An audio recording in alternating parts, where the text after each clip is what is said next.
Hello everyone, it's Mike Levin on Thursday, February 6, 2020. And this here looks like a ferry, but it's coming in from what back this way is the outer harbor in Verrazano Bridge. And it's very unusual to see a Staten Island ferry looking thing coming in from the outer harbor. Now, I guess there's a chance this is one of those new ones that I saw christened go into the water for the first time in a pretty spectacular, I think it was Instagram video. So these things are built, I think, down in Florida, and then I presume sailed up the coast, and this must be their way in. So that was a few weeks ago, and I don't think it'd take that long for these things, but maybe this is a different one, or maybe it's not a Staten Island ferry after all, although it's a very distinctive bright orange color with decks for people instead of cargo. And yeah, so I thought I'd start out my video by just showing that to put in perspective what this walk is. It's a rainy morning, and I follow this path that just hugs the harbor because it's a lot nicer to be here. You can't see much, maybe some seagulls and stuff, but to watch the harbor activity than it is to be out there at one of those roads, which I'll be next to in not too long. But even on rainy mornings like this, when I could be taking the train, there it is, it's going the other direction here, but that is the SIR, the Staten Island Railway, and I just don't like to wait for it. I don't like to sit on it. New York side or Manhattan side, I don't like being on the subway, although that's too long to generally walk to get to work in the morning, unless I left really early, which I am not wont to do. So again, this is kind of broad brush strokes, putting things into perspective, because all my life I've thought about and wanted to write a book, but all my life I've always come to the conclusion that if something is for its own sake, it's generally not as worth doing as other things that are helping you with 2 or 3 or 4 different simultaneous purposes. It's the 80-20 rule. You front load your life with things that do you the most good right away. And consequently, I have either saved very little money in my life or lost it in stupid life decisions.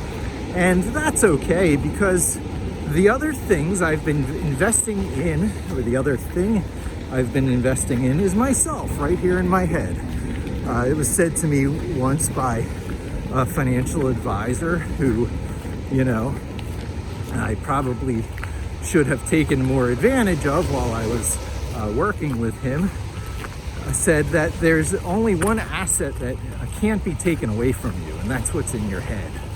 In your skills, what you can do as a person, because everything else, is not part of you. It can be taken away, and you have to rebuild, and you're on an equal footing as everybody else rebuilding. But if you are one of the builders and you have all those building skills, when it comes time to rebuild, the only one who has something of value right away out of the starting gate is you. I'm just looking for the best path to take. I'm stepping up on this thing here because there's a puddle where I would normally be walking on the road. I'm still on the inside of the road, and the safe side of it all. And this is where I step out to not so much the safe side of it all. I'll be in the road. There are in fact cars coming, and there's puddles with water that I don't want to be splashed in. But as a New Yorker, I take my strong pedestrian initiative and start walking, asserting my direction. Cars around me just have to adapt. sure there's smarter ways to do this to stay alive long term, but it's very minimal, the number of locations here where you really have to take risks. So for example, I'm crossing the road here to go over to a sidewalk, a pedestrian sidewalk again, since it disappeared on that side. And I'm still kind of, sort of facing the harbor. No, I totally am. It's just that the city view is cut off a little bit by all the dock and pier activity that starts to kick in around here. So I'm 49 years old, and it's amazing to me the changes, the continuing layering on, because it is not changes. You know, there's a now moment, and it's the only moment we can indeed prove, although I think one of the relativities from Einstein said you can prove a slight bit before and after the now moment too, that the now moment actually consists of a small fraction of the future and the past.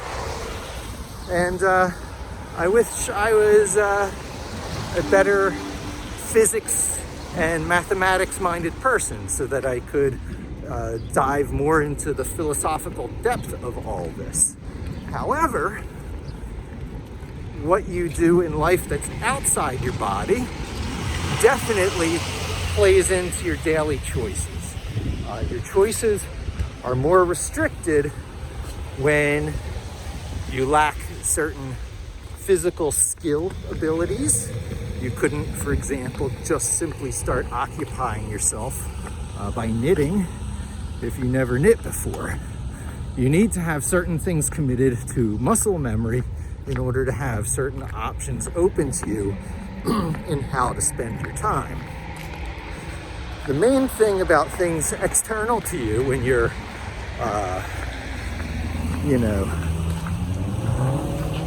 the main thing is how to spend your time. You're always with yourself, so time spending is the number one priority.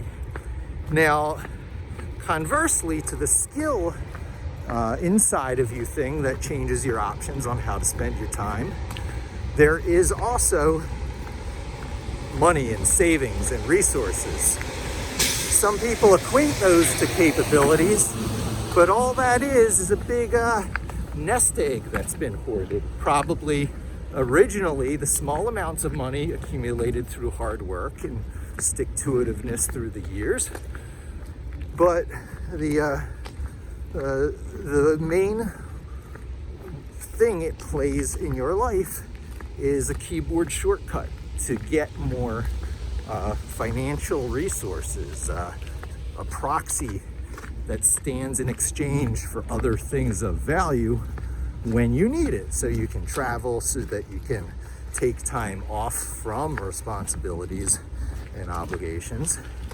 And it's nice. I'm sure it's very nice for people who have lots of unlimited resources. And I think I probably will start trying to go that path now at 49 years old by doing something akin to uncloaking.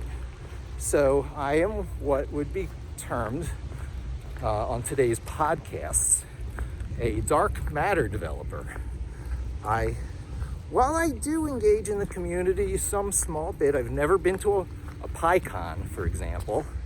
And even though I podcast a few episodes briefly that people sort of liked, it turned out really it was a YouTube thing. It was essentially the audio track of these types of videos on a podcast in the iTunes store. And like these videos, the audio quality was really not that great. If there was wind in the background, like this morning, you'll hear it. I'm using no more microphone than the microphone that's in my phone. And for YouTube, that's somewhat forgivable because I'm not the only one out there in the world using what's on them to shoot their video. It's actually even pretty high quality these days on these phones. However, in podcasts, it's not the same. They expect a pretty much professional level of audio quality because it's so personal. People are listening to these things in headphones in their ears on the commute. I'm not sure where you folks are listening to my YouTube videos. I've got some nearly 10,000 followers, and it's just mind-boggling to me that this is a trend that just continues. I believe I'm picking up new visitors, maybe not at the rate as Python, but the same way Python picks up new users at a continuous linear rate that is unabated over its years of existence, pushing what, 30 years? I forget. There should be some anniversaries coming up. Last I heard was 25. And so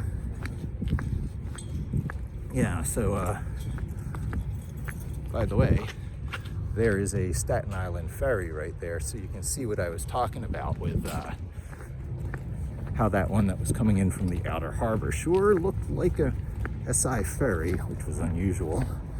And yeah, so I am doing, I guess, what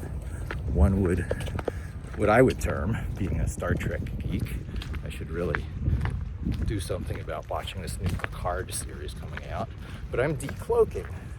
I have all these skills that I've accumulated over a lifetime of being in technical fields of one form or another, going back to the days of Commodore computers.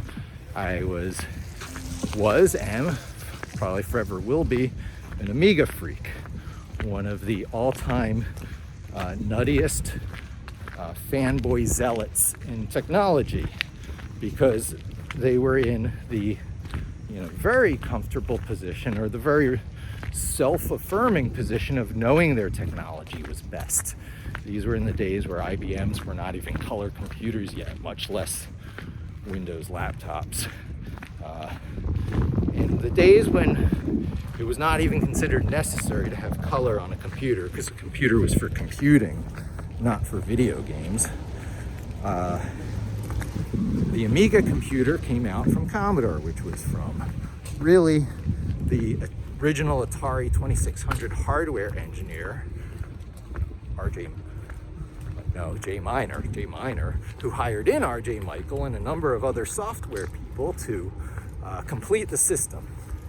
And they were some of the first to do all these crazy, awesome techniques that are every day assumed now, like multitasking, video and animation capable, multiple virtual screens, and the list goes on. The Amiga was just an awesome piece of hardware, great for playing games, inspired a lot of loyalty, including me.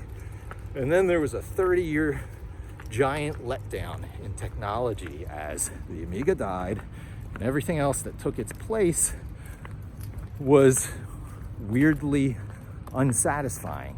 And so I made a vow to myself to not get into the most promising and deepest rabbit hole that I saw appearing, which was id and Doom, and in later days Quakes and the LAN parties for Quake, because I found myself in fear of going into that deeply immersive world and never coming out. And at the time I researched how to become a player, a participant in that world, and it was mostly C programming. And I had tried to take up C programming more than once in my past life and just couldn't get past those first introductory pieces. It's a deep barrier to entry, just as there is in engineering schools, because they don't want people who are not capable of the harder math to be building the bridges we're going to be driving on. So I was sort of shaken off of C and C++. At brief times I tried taking it back up, C as opposed to C++, just a standard definition of what the C programming language is. It's become used in so many systems. They had to standardize it. So there is I believe it's an ANSI standard C that has been advocated by a person who made a web server Trust Leap was the company. The server's name at the moment eludes me, but I was pretty keen on it for a while because not only was it the fastest web server you could get, but it also advocated the standard C programming language over C++ because you didn't need all that object-oriented stuff. And while I never ended up really going that route, taking up the simple like 30 or 40 command C programming language, I did internalize the message that life does not begin and end at object-orientedness. So I started researching different ways you can program, and I had tried things like Ruby on Rails and in turn Ruby because I liked Ruby more than I liked Rails. And so I tried taking up Ruby without Rails, but hit problems like no API client libraries were developed for Ruby. It was always in, at that time, Java and .NET, right? Those were the two big professional libraries that people who did real programming used. However, newly enlightened, I had continued searching, and Kevin Garrity from 360i, a coworker, he was a vice president, or the president, I forget, of analytics at the time, said, hey, you gotta look at this Python thing. And that reinforced messages I got from an old friend from Scala Multimedia, Guillaume, and I always get his last name wrong, so I'm not gonna try it, but he's the head of, I believe, Scala Japan. And I found him, I brought him into the company. I've got friends out there, a French guy living in Japan who's a vice president of a company that I brought him into. I'm not sure if that's really still the case. Scala has been acquired by another signage company so that they can deliver a more broad spectrum of services for out-of-home advertising, captive media audiences, and that sort of thing. Yeah, the ferry will be coming in soon, so I'll wrap this up soon. So this is really kind of an open-ended ramble because I am jumping on the streaming bandwagon. That's starting to stimulate all my thoughts. And whatever is the next step is coming up quick, and it's going to have something to do with Pipulate. So the continued development of the Pipulate free and open source library for search engine optimization, or SEO, is the main thrust these days. Doing a good job for my employer is the main priority, but you don't necessarily see any of that. But those portions that I've developed outside on my own in the past that maybe I've brought to bear for my employer from time to time, but which have not reached the Pipulate library, I am now putting consecutively in there. I'm trying to capture all the little bits as I do it, because all these tools are inevitably going to be used in whatever my next step is. Book, online lessons, other types of services I may be able to offer the world. And yeah, I'm pretty pumped about it. The synapses are firing, it's making me feel good, it's giving me purpose, and the doors are open to the ferry, so I am hurrying. Thanks for joining me, hope to talk to you again soon, and don't forget to subscribe.